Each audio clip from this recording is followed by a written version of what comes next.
Sugar चीनी मिल रूपापुर में नए इकाई प्रमुख।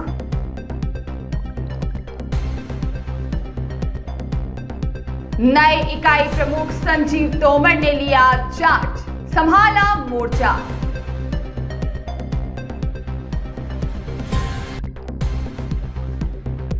चार्ज लेते ही बाढ़ प्रभावित गन्ना क्षेत्र का किया भ्रमण।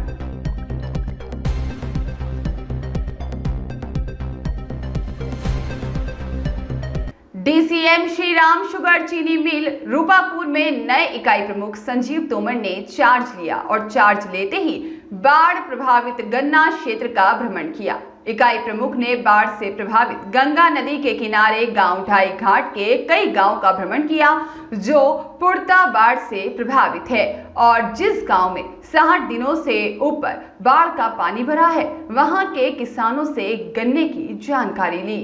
डीसीएम श्री राम शुगर चीनी मिल रूपापुर के नए इकाई प्रमुख संजीव तोमर ने मिर्जापुर जोन के गांव ढाई घाट और अन्य गांव में पहुंच करके भ्रमण किया। बाढ़ से प्रभावित गन्ना क्षेत्र का भ्रमण किया और उसके बाद किसानों से मुलाकात कर चौपाल लगाकर किसानों का हाल चाल जाना और अपना परिचय दिया। उन्होंने बताया कि वह इससे पहले डीसीएम श्री राम शुगर चीनी मिल हरियाणा कार्यरत थे और इस सप्ताह उनका ट्रांसफर रूपापुर में हो गया है। ट्रांसफर होते ही सबसे पहले गन्ना बाढ़ क्षेत्र का दौरा किया और उन्होंने बताया कि हरियाणा के एक किसान ने उत्तर प्रदेश में प्रथम स्थान प्राप्त किया है। इसके साथ ही उन्होंने बताया कि यहाँ के किसान से हरियाणा चीनी मिल का किसान कैसे यहाँ के किसान से ज्यादा पैदावार ला रहा है। इसका प्रमुख कारण एक ही है कि यहाँ का किसान दूरी काफी कम रखता है और उसकी अच्छी देखभाल भी नहीं करता है, जिसके कारण यहाँ के किसान को अच्छी पैदावार नहीं मिल पा रही है। उन्होंने कहा कि इससे हमारा अनुरोध है कि किसान गन्ने की दूरी कम से कम 4 फीट रखे और अच्छी तरह से गन्ने की देखभाल करे, जिससे कि हमारा किसान अच्छी पैदावार ला सके। और उन्होंने कहा कि किसान अपनी फसल पर अपना लक्ष्य बनाकर चले। ऐसी कई महत्वपूर्ण जानकारी किसानों को दी गई। गन्ना विभाग के कैन मैनेजर सावरकर सिंह और जोन इंचार्ज चिंतामणि पाठक, सुपरवाइजर रामचंद्र सिंह, लालू यादव, प्रदीप यादव और काफी संख्या में किसान इस दौरान मौजूद रहे। मेरा नाम संजीव तोमर है और मैंने अभी 16 तारीख में यहाँ पे जो हमारी डीसीएम श्री राम की रूपापुर चीनी मिल आपके क्षेत्र में है, इसमें मैंने यूनिट हेड पद पे ज्वाइन किया है। और मैं इससे पहले डीसीएम श्री राम की ही जो हमारी हरियाणा चीनी मिल है वहाँ पे कार्यरत था। सर, अभी आपने यहाँ बाढ़ क्षेत्र में जो है भ्रमण किया और देखा है किसानों को और यहाँ के गन्ने को पूरा, उसके बारे में थोड़ा बताइए सर। बिल्कुल, मैंने भी ये सोचा कि वास्तविकता से मैं भी रूबरू हूँ, तो आज मैंने अपना प्रोग्राम इधर का बनाया है। जो काफ़ी जगह इसमें जो नदियाँ हैं हमारी रामगंगा या गंगा, इसका जो क्षेत्र है उसमें हमारा गन्ने में काफ़ी काश्तकार भाइयों के जो खेत हैं उसमें पानी का भराव है। अभी कुछ जगह पानी कम होना शुरू हुआ है, लेकिन कुछ जगह अभी भी मुझे लगता है कि 15 से 20 दिन और लगेंगे इस पानी को निकलने के लिए। कुछ जगह निकासी की व्यवस्था नहीं है, वहाँ पे तो खेतों में ही वो पानी, ज़मीन ही उसको सोखेगी तभी वो पानी निकलेगा। इसकी वजह से कुछ खेतों में पीलापन दिखाई दिया है और जो पैदावार का एक औसत था वो डाउन आया है। इसमें इस समय मैं काश्तकार भाइयों को यही सलाह दे सकता हूँ कि जिन खेतों में पीलापन दिखाई दे रहा है उस पर आप NPK का स्प्रे कराइएगा। NPK का स्प्रे कराने से दोबारा उसकी ग्रोथ स्टार्ट हो जाएगी और कुछ हद तक हम इस होने वाले नुकसान से बच सकते हैं। क्योंकि जल भराव के क्षेत्र में ट्रैक्टर से स्प्रे पॉसिबल नहीं हो सकता है, तो हमने काश्तकार भाइयों के लिए ड्रोन की व्यवस्था की है। तो जो भी काश्तकार भाई इंटरेस्टेड होगा, हमारे चीनी मिल के स्टाफ के माध्यम से उनके खेतों पे हम ड्रोन से स्प्रे कराएंगे। अच्छा सर, जैसे कि वहाँ आप हरियाणा से यहाँ आपका ट्रांसफ़र हुआ है, यहाँ की जो एरिया में आप आए हैं, यहाँ का जो गन्ने की फसल देखी है, वहाँ के यहाँ में अंतर क्या है सर, कुछ बताएं। बिल्कुल, वहाँ पे काफ़ी, मैं भी काश्तकार परिवार से बिलोंग करता हूँ और मकसद सीधा ये रहता है कि हमारे सभी काश्तकार भाई जो गन्ना उत्पादक हैं उनकी उपज में बढ़ोतरी हो। एक साफ नज़र मुझे दिखाई दे रहा है, जो अंतर दिखाई दे रहा है वो है खेती, वैज्ञानिक खेती और पारंपरिक तरीके से जो खेती करते हैं काश्तकार भाई। यहाँ पे जो खेती में जो बदलाव हैं उनकी बहुत ज़्यादा आवश्यकता है। अभी जितने भी खेत में यहाँ पे देख रहा हूँ वो सभी खेत 2 फीट लाइन से लाइन की दूरी पे लगे हुए हैं। इतनी कम दूरी पे पैदावार बढ़ाने में मैं नहीं समझता हूँ कि कोई स्कोप नहीं होगा, और यही कारण है कि गन्ने में लोजिंग ज़्यादा आती है, गिर जाता है गन्ना। जल भराव के क्षेत्र में अगर 2 फीट पे हम कर देते हैं बुआई तो उसमें भी दिक्कत आती है। मेरा यहाँ के काश्तकार भाइयों को यही सलाह है कि एक तो समय पे बुआई करें, दूसरा लाइन से लाइन की दूरी कम से कम 4 फीट रखें। वैसे तो 5 फीट 4.5 फीट पे लोग बाग अब गन्ने की बिजाई करते हैं और अधिक पैदावार लेते हैं। जो समय पे गन्ने की बुआई की बात कर रहा हूँ, हमारे यहाँ पे 2 प्लांटिंग के सीजन आते हैं।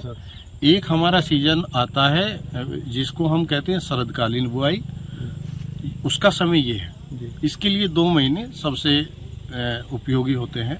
एक तो हमारा सितंबर का महीना और दूसरा जो हमारा महीना है वो अक्टूबर का आता है। यहाँ टेम्परेचर, यहाँ क्लाइमेट सबसे बेस्ट आती है। तो इस समय जो भी काश्तकार भाई गन्ना लगाता है वो बगैर कुछ ज़्यादा एक्स्ट्रा प्रयास किए उसकी पैदावार बढ़ने की संभावना ऑटोमेटिकली बढ़ जाती है। दूसरी बात आती है कि हमारा शरदकालीन के बाद में बसंतकालीन गन्ने की बुआई की आती है। वो उसके लिए सबसे जो ज़रूरी महीने होते हैं, जो सबसे मुफीद टाइम होता है वो फरवरी और मार्च का होता है।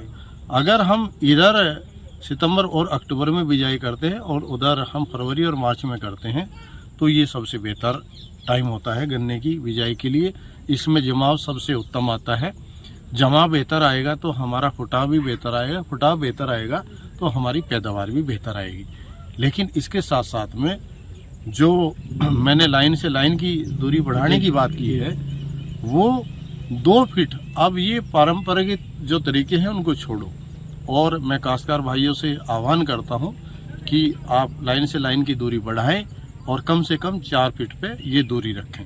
चूँकि जो दोनों तरीके मैंने बताए हैं, एक तरीका जो हमारा समय पे बुआई का है और दूसरा तरीका है लाइन से लाइन की दूरी, जिसको एक वैज्ञानिक भाषा में हम ये भी कह सकते हैं कि ट्रांसप्लांटिंग के द्वारा बुआई करना। तो ट्रांसप्लांटिंग से जो आप बुआई कर रहे हैं उसमें आप सिंगल रो से भी रख सकते हैं और पेड़ रो में भी रख सकते हैं। जमा बेहतर आएगा, चूँकि ट्रेंच हमारा गहराई में जाता है तो जमा बेहतर आएगा, ब्याज बेहतर आएगा, गन्ना मोटा होगा, उसकी जो पत्तियां हैं वो भरपूर सूर्य के प्रकाश में खूब खुराक, मतलब एक तरीके से भोजन बनाएगी। वो भोजन तने में आएगा, तना मोटा होगा और वजन ज़्यादा आएगा। इसके साथ साथ में जब हम गहराई में गन्ना लगाते हैं तो गन्ने की जड़ें गहराई तक जाती हैं, फैलती हैं, और जिस गन्ने में, जिस फसल में भी जड़ें गहराई में जाएंगी और दूरी तक जाएंगी, उसकी लोजिंग, गन्ने गिरने की टेंडेंसी बहुत कम हो जाएगी। तो सितंबर के महीने में, अगस्त के महीने में अगर तेज़ बारिश आती है या बारिश तेज़ आती है, हवाएं आती हैं, उससे हमारे गन्ने गिरने की संभावना होती है। तो जो हम ट्रांसप्लांटिंग से गन्ने की बिजाई करते हैं और फिर उसमें मिट्टी चढ़ाते हैं तो ऐसे गन्ने की गिरने की बहुत कम संभावना रहेगी। तो मैं तो काश्तकार भाइयों को यही सलाह दूंगा कि इस टाइम पे आपके पास में खेत भी खाली हैं, ये समय सबसे महत्वपूर्ण है और इससे बढ़िया कोई समय गन्ने की बिजाई का हो नहीं सकता। अब जितनी भी आप जो वैरायटी क्षेत्र के हिसाब से, जैसे ये जल भराव का क्षेत्र है इधर का, तो यहाँ पे हमारा 94-184 प्रजाति है, आप उसको लगा सकते हैं। 98-014 है, उसको लगा सकते हैं। जो अपलैंड है, जहाँ पे मैं अभी खड़ा हूँ, यहाँ पे पानी मुझे दिखाई नहीं दे रहा है, तो ऐसे खेतों में सबसे बढ़िया वैरायटी है COPK 14201। ये वैरायटी है। ये थोड़ा इसमें बढ़वार, अगर इसके लिए टाइम मिल जाता है, सितंबर में अगर हम लगाते हैं और फिर अगले साल हम इसको सप्लाई करते हैं तो इसका गन्ना 15 और 16 फीट और कई जगह तो मैंने 18 फीट तक का भी गन्ना इसका देखा है। इसमें पैदावार का बहुत ज़्यादा संभावना रहती है। इसी के साथ साथ में एक वैरायटी बहुत अच्छी है जो हमारी CO 118 प्रजाति है। तो आप जहाँ ज़्यादा जल भराव, जहाँ पानी भरा रहता है, तो वहाँ पे आप 94-184 लीजिएगा। लेकिन जितना भी हमारे ऊंचे क्षेत्र हैं, जिसको हम अपलैंड कहते हैं, वहाँ पे 14,201 और 118 प्रजाति की काश्तकार भाइयों को मैं सलाह देता हूँ कि उन्हीं की बिजाई कीजिएगा। इस समय बीज की कोई किल्लत है नहीं है, स्वस्थ बीज काश्तकार के खेत में भी उपलब्ध है और चीनी मिल के फार्म पे भी उपलब्ध है। चीनी मिल ने भी कुछ इसमें योजनाएं चलाई हैं, जो पैदावार बढ़ाने की योजनाएं हैं। जैसे कि अगर कोई काश्तकार भाई 1500 कुंटल पैदावार लेकर आता है, कैमरामैन शायद फोकस किए होंगे, ये गन्ना भी अच्छा है, लेकिन अभी इसमें उस लेवल की संभावना नहीं है। थोड़ा सा गन्ना और ये बेहतर हो जाता है तो ये भी 1500 कुंटल प्रति हेक्टेयर की श्रेणी में आ जाएगा। तो चीनी मिल ने उपज बढ़ाओ एक प्रोग्राम के तहत काश्तकार भाइयों के लिए कुछ इंसेंटिव स्कीम घोषित की है। वो क्या है? अगर कोई काश्तकार भाई 1500 कुंटल प्रति हेक्टेयर की पैदावार लेता है तो चीनी मिल द्वारा 15,000 रुपये नगद इनाम देकर उसको पुरस्कृत किया जाएगा। इसी तरह से कुछ काश्तकार भाई और भी अच्छा गन्ना पैदा करते हैं और वो अपनी पैदावार को 2000 कुंटल प्रति हेक्टेयर तक लेके जाते हैं, तो ऐसे काश्तकार भाइयों को चीनी मिल द्वारा 25,000 रुपये नगद पुरस्कार दिया जाएगा। और इसको और विस्तारित करते हैं, इसको और आगे बढ़ाते हैं। अगर कोई काश्तकार भाई 2500 कुंटल या उससे ज़्यादा की पैदावार प्राप्त करता है तो चीनी मिल द्वारा उसको 50,000 रुपये नगद पुरस्कार किया जाएगा। और इस श्रेणी में एक काश्तकार 3 खेतों का चयन कर सकता है, एक शरदकालीन, एक बसंतकालीन और तीसरा पेड़ी का प्लॉट भी हो सकता है। तो चूँकि ये सबसे बढ़िया टाइम है बिजाई का, आज से ही अपना लक्ष्य बना के काश्तकार भाई चलें तो इस चीनी मिल द्वारा जो चलाई गई ये योजनाएं हैं DCO श्रीराम लिमिटेड द्वारा, उससे लाभान्वित हो। और एक काश्तकार भाई इस चीज़ के लिए खड़ा होता है तो पूरे गांव में उसका संदेश जाता है, दूसरे काश्तकार भाई भी इससे लाभान्वित होंगे।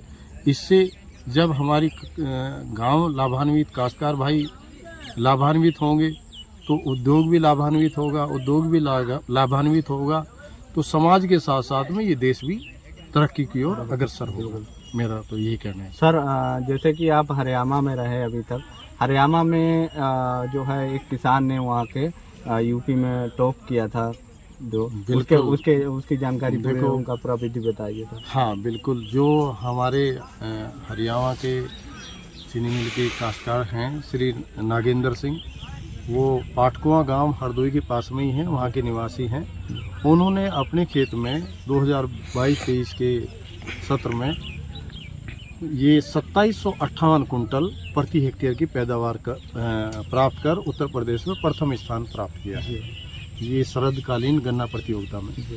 और एक तरीके से मैं ये कहूँगा कि 220 कुंटल प्रति बीघा से भी ज़्यादा की पैदावार उन्होंने प्राप्त की है। इसी के साथ साथ में जो हमारे एक और काश्तकार भाई हैं श्री श्याम बहादुर जी, वो उत्तरा के निवासी हैं, वो भी हरियाणा चीनी मिल के ही हैं। उनकी लगभग 2500 कुंटल प्रति हेक्टेयर की पैदावार थी, उन्होंने उत्तर प्रदेश में तृतीय स्थान प्राप्त किया है। जो तौर तरीके थे, अभी मैंने अपने संबोधन में काश्तकार भाइयों को भी मैं एड्रेस कर रहा था अभी, और आपके मंच से भी मैं काश्तकार भाइयों को कहना चाहूँगा, अपनी जो ऐसी जो प्लॉट होते हैं उनकी बिजाई से 2 महीने पहले, 3 महीने पहले ही तैयारी शुरू हो जाती है। इसमें आप गहरी जुताई कीजिएगा, गहरी जुताई के साथ में फिर उसमें ढैंचा लगाइएगा, हरी खाद जिसको बोलते हैं उसकी जुताई कीजिएगा उसी खेत में, फिर हो सके तो लेवलिंग भी कीजिएगा उस खेत की, और फिर प्रजाति का चयन करें। प्रजाति मैंने बताई है,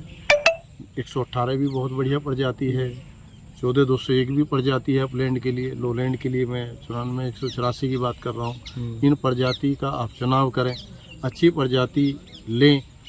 जो ज़मीन का शोधन है वो ट्राइकोडर्मा से करें, ट्राइकोडर्मा चीनी मिल द्वारा बिल्कुल फ्री दिया जा रहा है काश्तकार भाइयों के लिए।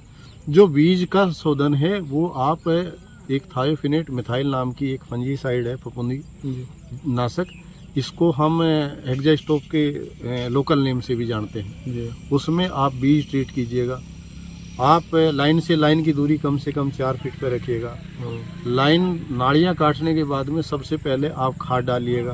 खाद में आप DAP का भी प्रयोग कर सकते हैं उर्वरक में, एनपीके का भी प्रयोग कर सकते हैं और एसएसपी का भी प्रयोग कर सकते हैं।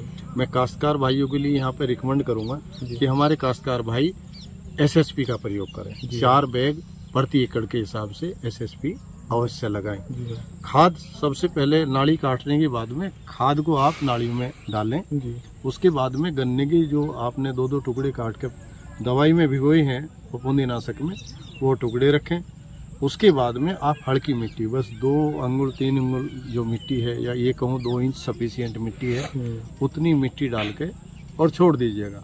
इससे आपका बेहतर जमाव आएगा तो फिर आपका टिल्लिंग भी बहुत बेहतर आएगी।